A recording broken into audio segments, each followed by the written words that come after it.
ஹாய்ங்க. இன்னைக்கு மாடி தோட்டத்துல இருக்க கொய்யாக்காவ பறிச்சிடலாம். வாங்க பார்க்கலாம்.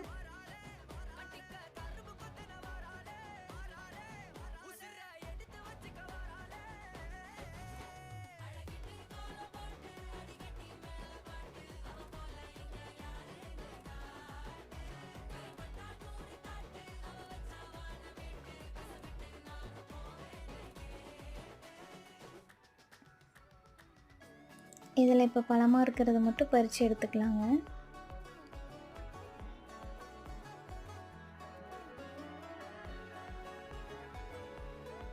நிறைய காய் பிடிச்சிருக்கு.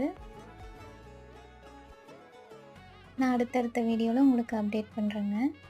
இந்த மாதிரி வீடியோஸ் பார்க்கணும் நம்ம சேனலை லைக் பண்ணுங்கள், ஷேர் பண்ணுங்கள், மறக்காமல் சப்ஸ்கிரைப் பண்ணிக்கோங்க. தேங்க்யூ. Happy gardening.